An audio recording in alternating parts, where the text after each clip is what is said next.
Bună, dragii mei! Bine ați venit la Taroterapia! Astăzi facem o nouă citire interactivă. Ce apare între tine și persoana care te interesează în perioada următoare? Pentru grupul 1 avem tarotul viceversa. Pentru grupul 2 avem tarotul Pictorial Key. Vom folosi de asemenea și acest oracol, Puterea Îngerilor. Extragem pentru fiecare grup câte un card oracol și pentru grupul 1 avem o surpriză la orizont, iar pentru grupul 2 avem intenții. Vă rog, alegeți cu ajutorul intuiției voastre. Ca de obicei, puteți găsi aceste seturi de tarot, oracole și alte surprize pe site-ul www.taroterapia.ro. Este o citire colectivă. Vă rog să luați de aici doar ceea ce rezonează. Este o citire fără timp. E relevant momentul în care ascultați acest mesaj. Să începem. Grupul 1. Ce urmează între tine și persoana care te interesează? Avem acest card oracol. O surpriză este la orizont. Haideți să vedem ce a sărit aici. Cineva care a refuzat să decidă. Haideți să vedem în continuare. Cineva trebuia să ia o hotărâre. O hotărâre în legătură cu relația voastră. 2 de 2. Haideți să vedem ce-i cu această ambivalență. Cineva este temător. De ce se teme oare această persoană? Se teme de o confruntare. Se teme să nu intre în conflict cu tine, ascultătorule. Este o persoană care vrea să ajungă direct în energia lui 2 de cupe, fără să treacă prin toate aceste probe. Persoana asta pare că s-ar simți testată. Persoana asta se gândește că tu încerci să observi și să evaluezi ceea ce face. Simte că e ca și cum trebuie să-i dai niște note. Mă întreb cum rezonează cu voi până acum. Haideți să vedem în continuare ce apare între voi doi în perioada următoare. O ofertă. Cineva parcă se dă jos din această spânzurătoare. Cineva nu se mai victimizează. Parcă vin în ajutorul acestei persoane 2 bărbați. Există 2 bărbați sau 2 persoane ceva mai tinere decât persoana despre care vorbim, care ar interveni în această situație. Adică persoana asta nu se mai simte singură și neajutată în fața dificultăților. Parcă prin intervenția acestor 2 persoane, până și această posibilă luptă sau confruntare ar putea să devină ceva mai suportabilă. Interesant că vorbim aici despre anumite situații în care relația asta părea încheiată și în momentul în care vă așteptați mai puțin, apare la orizont o nouă acțiune din partea acestei persoane. Persoana asta face niște pași. Aici avem pe cineva care dansează. Așadar, s-ar putea să se miște destul de repede. Până acum avem pe cineva în Scorpion, Taur, Fecioară, Pești sau Rac, pe cineva în Leu, pe cineva în Vărsător. Ce apare între voi doi în perioada următoare?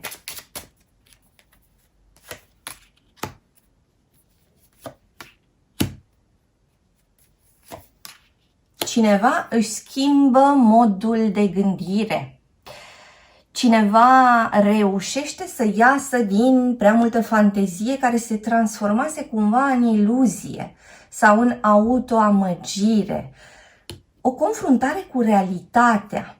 care e absolut necesară, este ceea ce apare în energia acestei persoane, care trebuie să ia situația asta în mână și să facă ceva. Avem două cărți ale mișcării, avem pe cineva din Săgetător, mai avem pe cineva din Rac, avem de asemenea o interacțiune dintre un semn de pământ și un semn de aer sau o interacțiune între un semn de pământ și un semn de apă.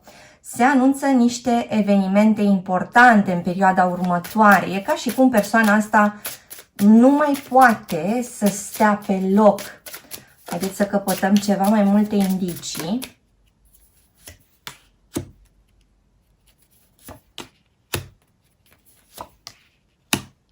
Iată din nou o imagine similară cu ceea ce văzusem mai devreme. Mai devreme aveam energia spânzuratului care se transformă în energia arcanei 13 cu acest personaj care dansează pe fundal. Aici avem din nou o situație care părea blocată, cineva care parcă nici nu observa ceea ce se întâmplă în viața sa, cineva care parcă era pe pilot automat sau cineva care atât a stat să analizeze lucrurile încât s-a îndepărtat de naturalețea relației voastre. Cineva care poate căuta nod în papură în ultima perioadă, cineva care avea niște nemulțumiri continue, cineva care dădea de înțeles că fericirea sa este mereu atât de departe. Și din nou mă întreb cum rezonează cu voi. Vă rog să-mi spuneți mai jos în comentarii. Și așadar, de la această situație de nemișcare, de stagnare, în anumite cazuri de blocaj, ajungem în această energie a dansului din arcana lumii. Cineva nu mai poate sta pe scaun, aude foarte clar invitația la a se ridica și a se exprima, a face ceva cu povestea voastră. Simt că vorbim aici despre cineva care nu se poate desprinde de tine, ascultătorule, deși poate că a încercat. Și poate a încercat nu o singură dată. Mai avem aici o interacțiune dintre un semn de aer și un semn de foc. Mai avem pe cineva din Vărsător care ar putea interacționa cu cineva din Pești, din Balanță sau din Săgetător. Haideți să vedem în continuare.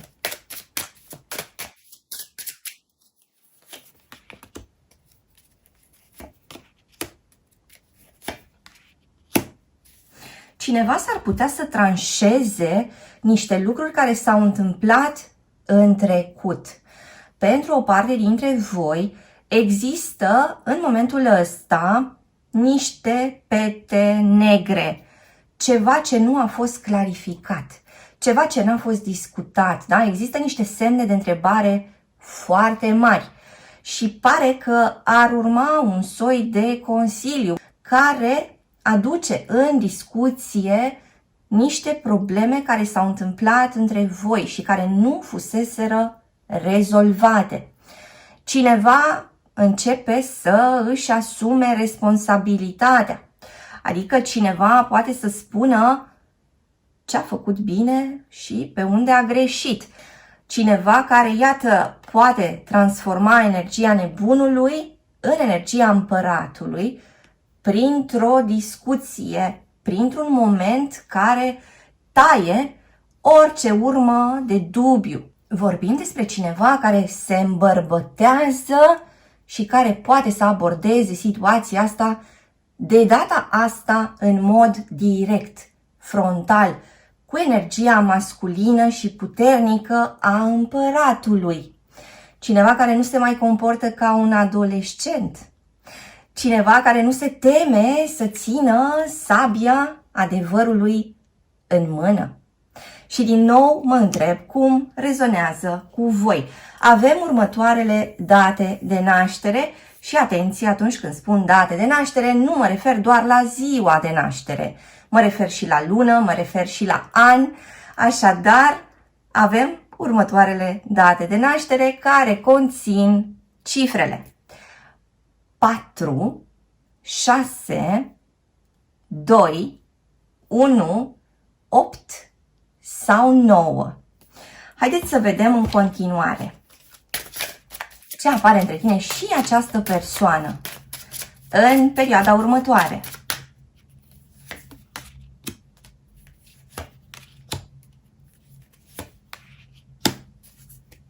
Cineva care se întoarce victorios de pe câmpul de luptă. Cineva care este lăudat și aclamat. S-ar putea ca această persoană să facă niște lucruri în perioada următoare pentru care tu, ascultătorule, o vei lăuda.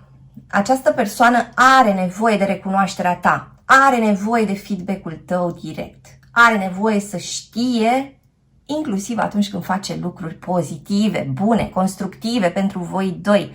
Așadar, îndrumarea aici este ca tu, ascultătorule, să pui în cuvinte aprecierea ta pentru această persoană atunci când face ceva bun. Are nevoie să audă lucrul ăsta. Are nevoie să știe că sunt apreciate mișcările sale. Are nevoie să știe că schimbările pe care le face sunt primite cu foarte multă bucurie din partea ta. Și din nou mă întreb cum rezonează cu voi, ce apare în continuare. Iată și energia îndrăgostiților, iată și regele de monede. Cineva parcă ar dori să capete ceva mai multă concretețe cu tine, ascultătorule. Cineva de asemenea nu vrea să-ți dea drumul, sub nicio formă. Îți mulțumesc că ai fost cu mine astăzi, te aștept și data viitoare. Între timp, hai pe www.taroterapia.ro. Găsești aici cursuri de tarot cu metoda taroterapia, citiri personalizate, seturi de tarot, oracole, cărți și alte surprize. Dă un like, lasă un comentariu și abonează-te la acest canal dacă ți-a plăcut acest video, iar până data viitoare să ai grijă de tine. Sunt aici cu grupul 2, cu cei dintre voi care au ales acest tarot Pictorial Key. Avem și acest card oracol, intenții. Haideți să vedem ce apare între tine și persoana care te interesează în perioada următoare.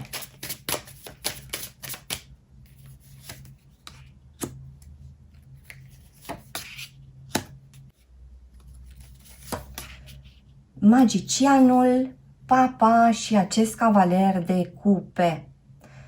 Foarte multă energie masculină.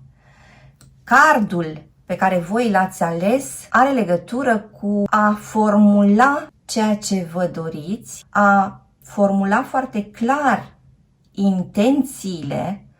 Energia magicianului vorbește de asemenea despre intenții, vorbește despre putere și despre resurse, adică a putea să ajungeți la ceea ce vă doriți prin forțele proprii, a deveni conștienți de faptul că aveți la îndemână exact ceea ce este necesar pentru a împlini ceea ce v-ați pus în minte.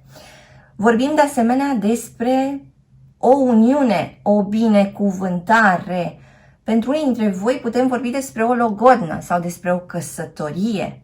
Vorbim despre o relație care se poate oficializa în perioada următoare. Ceva se mișcă.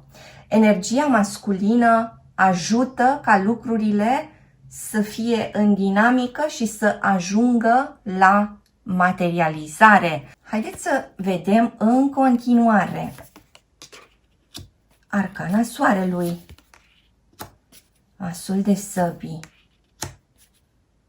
regele de săbii și mai avem un 9 de cupe, cartea dorinței împlinite. Energia masculină din această citire va face ceva foarte important. Energia masculină din această citire pare că vine cu o surpriză totală. Lucrurile sunt acum în desfășurare. Mingea este în terenul energiei masculine, care va profita de această ocazie și va trece la treabă. Bărbatul ăsta înțelege că are foarte multă putere pentru a transforma situația dintre voi doi. Pentru că vorbim în multe cazuri despre o situație care are nevoie de schimbare. Vorbim despre o situație în care probabil că schimburile nu au fost egale. Probabil că aportul din partea celor doi parteneri a fost diferit. Fie că vorbim despre zona afectivă, fie că vorbim despre zona materială, fie că vorbim despre zona mentală, fie că vorbim despre zona foarte concretă. Așadar, cineva pare să fi susținut relația, probabil energia feminină, în foarte multe cazuri. Energia feminină care a avut intenții bune în legătură cu această relație, dar care probabil simte că a ajuns la capătul puterilor. Ajungând la capătul puterilor, energia masculină vine și preia ștafeta și practic începe să miște lucrurile. Mai întâi energia masculină se întâlnește cu magicianul și anume înțelege că are niște lucruri de făcut, că are la îndemână toate ustensilele necesare. De asemenea, fiind o carte a comunicării, energia masculină înțelege destul de curând că trebuie să spună foarte clar ceea ce are de spus, fără niciun fel de teamă. După care energia masculină se întâlnește cu energia acestui papă. Papa, care este un personaj înțelept, este un mediator, este legătura dintre cer și pământ. Papa care, de asemenea, este un vorbitor din inimă. Așadar, acest magician pare că se maturizează, întâlnindu-se cu acest papă. Papa îi vorbește inclusiv despre angajament, îi vorbește despre a persevera într-o relație, a rămâne acolo, a avea curiozitatea de a cunoaște partenerul sau partenera, a nu abandona barca la cea mai mică furtună. Papa îi vorbește despre frumusețea vieții în doi, despre avantajele de a fi în cuplu, despre oficializare, despre a împărtăși și cu ceilalți povestea asta. De asemenea, avem aici pe cineva mai în vârstă care vine să ajute această situație care pare să fie în jurul persoanei despre care tu întrebi, ascultătorule, cineva care oferă niște îndrumări foarte sănătoase acestei persoane. După care această persoană se mută în energia cavalerului de cupe, adică aproape că uitasem cât de frumos este să te exprimi și să vorbești despre sentimentele tale. Cam asta și-ar spune această persoană. Așadar, cineva care se apropie de zona inimii sale și care oferă, da, întinde cupa sa către tine. Iar asta aduce bucurie, energia soarelui. Asta aduce o energie jucăușă între voi doi, o energie expansivă, căldură, bucurie, lumină. Vorbim despre doi parteneri care, iată, se pot juca unul cu celălalt, se pot bucura de momentele mici, da, pot face glume, se comportă ca doi copii, dându-și frâu liber imaginației, da? Cântând, dansând, văzând de fapt amândoi cu mult umor lucrurile din jurul lor. Iar asta îi aduce pe cei doi împreună. Asta face să crească de fapt acea complicitate necesară dintre cei doi parteneri. Ajungem la energia asului de săbii, adică acum că ne-am destins, acum că ne-am dat voie să fim și altfel, acum că am reușit să și comunicăm, acum că suntem ceva mai așezați, da? Și ne comportăm unul cu celălalt și mai matur, dar și mai spontan, putem să avem o discuție. O discuție care să aibă un efect asupra poveștii noastre. O discuție care nu face rău nimănui. O discuție în care nu rănim, da? Nu ne rănim unul pe celălalt, ci vorbim și aducem adevărul la suprafață și ne uităm către el. Chiar dacă acest adevăr nu este întotdeauna roz, putem face față acestei situații cu energia regelui de săbii, care este un tip foarte matur, care poate purta o discuție așa cum trebuie, fără să o presare cu cine știe ce dramatism, fără să se simtă acuzat, învinuit, minimalizat. Cineva care poate să vorbească și poate să-și folosească foarte bine rațiunea în favoarea acelui subiect despre care se discută. Și într-un final acest 9 de cupe.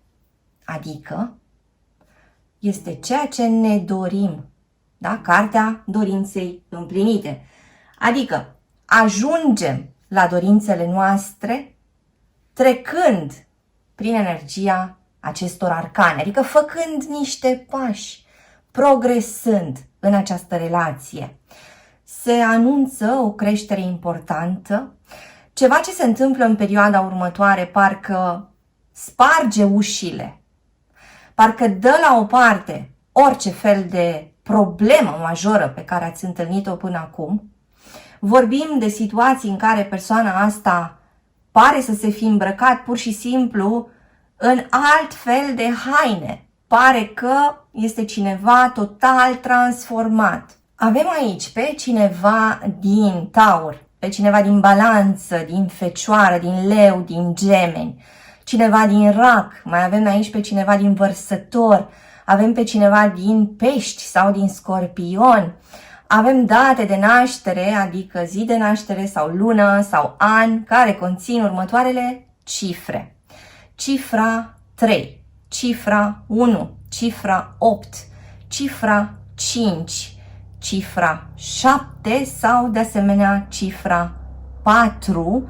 Vorbim aici despre ceva care schimbă cursul relației voastre în perioada următoare. Iată și 10 de cupe la care se ajunge cu dedicare. Se ajunge prin muncă unul cu celălalt.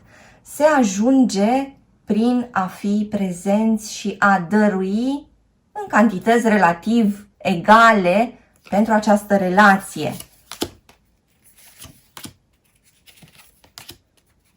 În anumite cazuri aici vorbim despre cineva care se grăbește foarte, foarte mult. Cineva care pe neașteptate poate apărea cu ceva vești importante în următoarele zile sau în următoarea săptămână. Chiar vă rog să-mi spuneți cum rezonează. Mai avem pe cineva din Balanță și pe cineva de asemenea din Săgetător sau cineva dintr-un semn de aer care interacționează cu cineva dintr-un semn de foc. Acest împărat care abordează energia acestui diavol, diavolul se întâlnește cu împăratul, adică chiar și acele situații care erau într-un punct critic pot avea parte de un anumit ajutor. E ca și cum problema principală este dată la o parte prin intervenția cuiva sau urmând, de fapt, sfaturile cuiva. O persoană care contează pentru voi doi, cineva care s-a temut, care s-a ascuns, care a tot stat în tenebre și care, iată, face cumva lumină în legătură cu situația sa. La ce se referă această poartă nouă? A planifica cu grijă viitorul. Cineva care se uită către orizont, cineva care se uită către o perioadă ceva mai lungă, la fel și această energie a lui 3 de bastoane. Adică cineva care îți vorbește, ascultătorule, despre niște planuri pe termen lung cu tine. Îți mulțumesc că ai fost cu mine astăzi, te aștept și data viitoare. Între timp, hai pe www.taroterapia.ro. Găsești aici cursuri de tarot cu metoda taroterapia, citiri personalizate, seturi de tarot, oracole, cărți și alte surprize. Dă un like, lasă un comentariu și abonează-te la acest canal dacă ți-a plăcut acest video, iar până data viitoare să ai grijă de tine!